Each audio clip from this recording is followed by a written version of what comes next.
Hello guys, இன்னைக்கு நம்ம போகக்கூடிய இன்ட்ரெஸ்டிங் கிரிக்கெட் டாபிக் நியூஸ் என்னன்னு கேட்டீங்கன்னா, ஜேம்ஸ் ஆண்டர்சனை பத்தி தான் இந்த வீடியோல ஃபுல்லா பார்க்க போறோம். அவர் பண்ண ரெக்கார்ட்ஸ், அவர் பண்ண ஹிஸ்டரி, ஸோ ஃபுல்லாவே ஜேம்ஸ் ஆண்டர்சனை பத்தி பார்க்க போறோம். ஸோ வாங்க வீடியோக்குள்ள போலாம். அண்ட் வீடியோ பார்க்கறதுக்கு முன்னாடி நம்ம சேனலை மறக்காம லைக் பண்ணுங்க, கமெண்ட் பண்ணுங்க, ஷேர் பண்ணுங்க, சப்ஸ்கிரைப் பண்ணுங்க. எதுக்காக லைக் பண்ண சொல்றோம் அப்படின்னு பாத்தீங்கன்னா, நிறைய பேர் சொல்லியிருப்பாங்க வீடியோ லைக் பண்ணுங்க அப்படின்ட்டு. எதுக்காக அப்படின்னு பாத்தீங்கன்னா, நீங்க லைக் பண்ற ஒவ்வொரு லைக்ஸும் பாத்தீங்கன்னா அந்த நோட்டிபிகேஷன் நிறைய பேருக்கு காட்டும். அவங்களும் வந்து நம்மளோட வீடியோ பார்த்து நிறைய பேர் என்ஜாய் பண்ணலாம். ஸோ அதுக்காக தான் எல்லாருமே லைக் பண்ணுங்கன்னு சொல்றாங்க. ஸோ வாங்க வீடியோக்குள்ள போலாம். ஜேம்ஸ் ஆண்டர்சன், இன்னைக்கு நிறைய பேர் சோஷியல் மீடியா வாட்ச் பண்ணிருந்தீங்கன்னா உங்களுக்கு எல்லாருக்குமே தெரிஞ்சிருக்கும் கிரிக்கெட் அப்டேட்ஸ் பத்தி. என்ன அப்படின்னு பாத்தீங்கன்னா, இன்னைக்கு தான் வந்து ஜேம்ஸ் ஆண்டர்சன் வந்து ரிட்டையர்ட் ஆகிறாரு டெஸ்ட்ல இருந்து. So test one of the best swing bowler இன்டர்நேஷனல்ல நம்ம பேசிட்டு இருக்கோம். ஸோ புவனேஸ்வர் குமார், பிரவீன் குமார், ஸோ நிறைய பேரை வந்து நம்ம ஸ்விங்னு சொல்லிட்டு இருக்கோம். ஸோ இவருக்கு எல்லாருக்குமே காட் யார் அப்படின்னு பாத்தீங்கன்னா ஜேம்ஸ் ஆண்டர்சன்.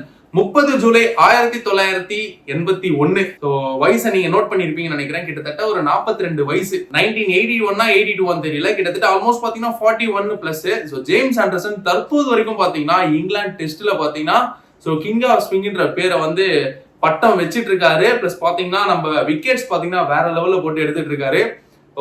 ஒரு போலர் பாத்தீங்கன்னா இந்த லெவலுக்கு வர முடியுமா? ஸோ பேட்ஸ்மேன் வேணா ஆடலாங்க. இப்போ நம்ம ஃபார் எக்ஸாம்பிள் இப்போ நம்ம டோனி எடுத்துட்டு வச்சுக்கோங்களேன், ஐபிஎல் வந்து ஆடுறாரு. பேட்டிங்ன்றது வேற, வந்த பேட்டை பிடிச்சி ஆடிடலாம். பட் ஓடி வந்து போடுறது அப்படின்னு போது பாத்தீங்கன்னா நம்மளால நார்மல் யங்ஸ்டர்ஸாலே அவ்வளவு சீக்கிரத்துல வந்து ஓடி வந்து போட முடியாது. அந்த கன்சிஸ்டன்டி அது மட்டும் தான் பாத்தீங்கன்னா வந்து நம்ம கன்சிஸ்டன்ஸ் மட்டும் தான் பாத்தீங்கன்னா நம்ம ஜேம்ஸ் ஆண்டர்சன் கிட்ட தற்போது வரைக்கும் இருக்கிறதுக்கு ஒரு முக்கிய காரணம். ஸோ அந்த வகையில பாத்தீங்கன்னா தற்போது வரைக்கும் ஆடிட்டு இருந்த ஜேம்ஸ் ஆண்டர்சன் இன்னைக்கு ரிட்டையர்ட் ஆயிருக்காரு. அது பாத்தீங்கன்னா த கோட் பாத்தீங்கன்னா ஸோ ரிட்டையர்ட் ஆகிறது பாத்தீங்கன்னா கிரிக்கெட் ஃபேன்ஸ் எல்லாருக்குமே வந்து ஒரு எமோஷனல் மூமெண்ட் அப்படின்னு தான் சொல்லணும். கிட்டத்தட்ட எவ்வளவு விக்கெட்ஸ் எடுத்திருக்காரு ஜேம்ஸ் ஆண்டர்சன். 700 விக்கெட் பாத்தீங்கன்னா ஃபர்ஸ்ட் இங்கிலீஷ் கிரிக்கெட்டர் போலர்ஸ்ல பாத்தீங்கன்னா நம்பர் 1 இவர் தான் பாத்தீங்கன்னா ஹிஸ்டரி படைச்சிருக்காரு. இங்கிலாந்துக்கு ஒரு பெருமை. ஸோ அவர் பாத்தீங்கன்னா இன்டர்நேஷனல் கிரிக்கெட்டுக்கே பெருமைன்னு சொல்லணும் நம்ம ஜேம்ஸ் ஆண்டர்சன் பண்ண விஷயம். அண்ட் கிட்டத்தட்ட 40,000 பால் போட்டிருக்காரு டெஸ்ட்ல. வெறும் டெஸ்ட்ல மட்டும் 40,000 பால் போட்டிருக்காரு. ஓடியா எல்லாம் விட்டுருங்க, டெஸ்ட்லயே 40,000 பால் போட்டிருக்காருன்னா பாத்தீங்கன்னா இவ்வளவு பெரிய ஜாம்பவான், எவ்வளவு பெரிய ஒரு சாதனையாளர். அதை பத்தி தான் நான் இங்க மென்ஷன் பண்றேன் James Anderson. And James Anderson பாத்தீங்கன்னா 2002 பாத்தீங்கன்னா நம்ம இங்கிலாந்து டீம் வந்து ஜாயின் பண்ணாரு. 2003 வேர்ல்டு கப்ல வேற மாதிரியான ஸ்விங் போலிங், அதாவது பாத்தீங்கன்னா ஸ்பில்லு வேற மாதிரி போடுறாரு. முக்கியமான ஒரு டாபிக் என்னன்னு பாத்தீங்கன்னா செம்மலகா இருப்பாரு ஜேம்ஸ் ஆண்டர்சன். நீங்க பழைய போட்டோஸ் எல்லாம் பாத்தீங்கன்னா நீங்க கூகுள்ல சர்ச் பண்ணி பாத்தீங்கன்னா உங்க எல்லாருக்குமே தெரியும். ஸோ அந்த அளவுக்கு பாத்தீங்கன்னா ஹேண்ட்சம் யங் போலர். அப்ப நீங்க விக்கெட்ஸ் அப்படின்னு போட்டாலே வந்துடும் பாத்தீங்கன்னா நியூசிலாந்து கூட நம்ம பிரெண்டன் மெக்கலம்லாம் அப்படி அலாய விட்டு ஆட விட்டுருக்காரு. ஸோ அந்த அளவுக்கு பாத்தீங்கன்னா ஸ்விங் வேற லெவல்ல இருக்கும். அண்ட் ஆஸ்ட்ரேலியாலையும் பாத்தீங்கன்னா ஜேம்ஸ் ஆண்டர்சன் போடக்கூடிய ஒவ்வொரு ஸ்பில்லும் பாத்தீங்கன்னா வேற மாதிரி இருக்கும். நம்ம ஆஸ்திரேலியன் பேட்ஸ்மேனால நிக்க முடியாது, அந்த மாதிரி ஸ்விங் வந்து வேற மாதிரி இருக்கும் நம்ம ஜேம்ஸ் ஆண்டர்சன் கிட்ட. ஸோ இவ்வளவு தூரம் பயணிச்சுட்டு வந்த ஜேம்ஸ் ஆண்டர்சன் கடைசியா பாத்தீங்கன்னா ஓடிஐ 2015 தான் நம்ம ஓடிஐ வந்து கடைசியா விளையாடினாரு. 2016, 2017, 2018, 2019, 2020, 2020க்கு 5 வருஷம், கிட்டத்தட்ட 9 வருஷமா ஓடிஐ விட்டு 50 ஓவர் விட்டுட்டு கிட்டத்தட்ட 9 வருஷம் பாத்தீங்கன்னா நம்ம டெஸ்ட்ல பாத்தீங்கன்னா டிராவல் பண்ணிருக்காரு James Anderson. And English cricket board, அதாவது பாத்தீங்கன்னா இங்கிலாந்து போர்டுக்கு பாத்தீங்கன்னா ஒரு பெரிய சொல்லிட் கொடுக்கணும். ஏன்னா இவ்வளவு வயசானவரை மற்ற டீம்ல வச்சிருப்பாங்களா அப்படின்னு கேட்டீங்கன்னா, எப்பா நீ போட்டது போதும், ரிட்டையர் வாங்கிட்டு கிளம்பு அப்படின்னு சொல்லிட்டு துரத்தி விட்டுருப்பாங்க.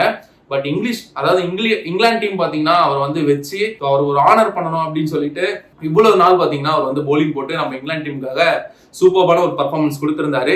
எங்க ஆரம்பிச்சாரோ லார்ட்ஸ்ல தான் ஃபர்ஸ்ட் டெஸ்ட் கேப்ப வாங்கினாரு லார்ட்ஸ்ல. ஸோ அதே லார்ட்ஸ்ல 2003 வாங்கின லார்ட்ஸ்ல அதே 2024 பாத்தீங்கன்னா இன்னைக்கு டேல பாத்தீங்கன்னா ஸோ அதே லார்ட்ஸ்ல பாத்தீங்கன்னா ஒரு டெஸ்ட் வந்து நிறைவடையுது. அண்ட் 5 விக்கெட் ஆல் எவ்வளவு எடுத்துக்காரு அப்படின்னு பாத்தீங்கன்னா டெஸ்ட் இன்னிங்ஸ்ல பாத்தீங்கன்னா 32 தடவை 5 விக்கெட் ஆல். ஒரே ஒரு இன்னிங்ஸ்ல சொல்றேன், ஒரு இன்னிங்ஸ்ல 5 விக்கெட்ன்றது பாத்தீங்கன்னா 32 முறை பாத்தீங்கன்னா சாதனை பண்ணியிருக்காரு James Anderson. Overall highest record என்ன அப்படின்னு பாத்தீங்கன்னா 7 விக்கெட் எடுத்திருக்காரு. ஸோ 7 for 24 34 சம்திங் நினைக்கிறேன். ஸோ அதுதான் பாத்தீங்கன்னா அதாவது இங்கிலாந்து டீம் பாத்தீங்கன்னா அவர் போட்ட ஒரு பெஸ்ட் ஸ்பெல் அப்படின்னு சொல்லலாம். ஓடிஐ அண்ட் டெஸ்ட் சேர்த்தீங்கன்னா பாத்தீங்கன்னா கிட்டத்தட்ட ஒரு 1000 விக்கெட். ஃபர்ஸ்ட் கிளாஸ் விட்டுருங்க, ஃபர்ஸ்ட் கிளாஸ்லாம் சேர்த்தீங்கன்னா கிட்டத்தட்ட ஒரு 2000 விக்கெட் எடுத்திருப்பாரு. ஓவராலா ஃபர்ஸ்ட் கிளாஸ், ஓடிஐ, டெஸ்ட் மொத்த பால் எண்ணிக்கை அப்படின்னு பாத்தீங்கன்னா கிட்டத்தட்ட 2 லட்சம் பால் போட்டுருப்பாரு. இதெல்லாம் வந்து பாத்தீங்கன்னா பிச்சில் நெட்ஸை விட்டுருங்க, நெட்ஸ்ல எத்தனை பால் போட்டிருப்பாருன்னு தெரியல. இது வெறும் பிச்சு கணக்கு மட்டும் தான் நான் சொல்றேன். ஸோ அந்த அளவுக்கு பெயர் பெற்ற ஒரு cricket bowler James Anderson. So so இந்த மாதிரி நிறைய டாபிக் வந்து நம்ம சேனல்ல பேச போறோம். அண்ட் இந்த வீடியோ உங்களுக்கு எல்லாருக்குமே பிடிச்சிருக்கும்னு நினைக்கிறேன். ரொம்ப இன்ட்ரெஸ்டிங்கா பேசியிருக்கேன்னு நான் நினைக்கிறேன். மறக்காம நம்ம சேனலை சப்ஸ்கிரைப் பண்ணி சப்போர்ட் பண்ணுங்க. நீங்க கொடுக்கக்கூடிய ஒவ்வொரு சப்போர்ட்டும் தான் எனக்கு வந்து அடுத்தடுத்து என்னென்ன பண்ணலாம் புதுசா அப்படின்னு சொல்லிட்டு என் மைண்ட்ல ஓடிட்டே இருக்கும். ஸோ பார்த்த எல்லாருக்குமே நன்றி தெரிவிச்சுக்கிறேன். அண்ட் இது போன்ற ஒரு இன்ட்ரெஸ்டிங் டாபிக் உங்களை சந்திக்கிறேன். Tata, bye bye.